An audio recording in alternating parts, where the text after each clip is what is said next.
Once upon a time, in a faraway land, there was a princess who fell in love with her bodyguard.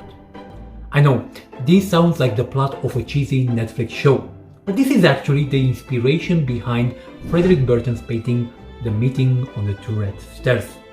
The painting is based on a Danish poem called Hellelil and Hildebrand, which sounds more like a Danish version of Romeo and Juliet, but with extra family members trying to kill the lover. And you know what they say. Nothing says romance quite like forbidden love and murder. When her dad found out about the relationship, he sent her 7 brothers to kill the poor guy. Despite his impressive fighting skills, Hildebrand ends up dying from his wounds, and the princess dies of a broken heart. The painting itself depicts a tender moment in their relationship, when Hildebrand passionately embraces the princess' arm and starts kissing it.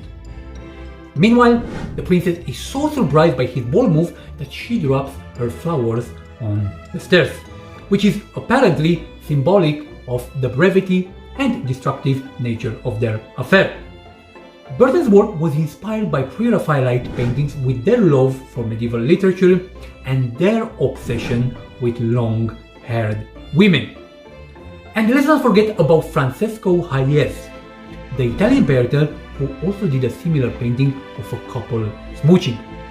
I guess it just goes to show that kissing on stairs is a timeless motif.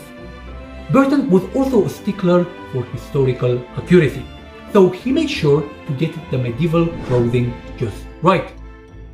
Because when you're portraying a doomed medieval love affair, the authenticity of the outfits is clearly top priority. Burton's painting style was so meticulous and precise that by the time he finished a piece, it was practically a historical artifact. And he would produce more preparatory studies for his work than a scientist conducting a double-blind experiment. And get this, his brushstrokes are so fine, you would probably need a microscope just to see them. In 2012, this painting was voted as Ireland's favorite painting, so it has some serious street credibility. And if you want to see this masterpiece, you better plan your visit to the National Gallery of Ireland carefully. It's like trying to catch a glimpse of the Mona Lisa in the Louvre, but with less pushing and shoving. The painting itself is a watercolor, not an oil painting, and it's only on display for 2 hours a week to preserve its colors and freshness, and probably to avoid more love tragedies.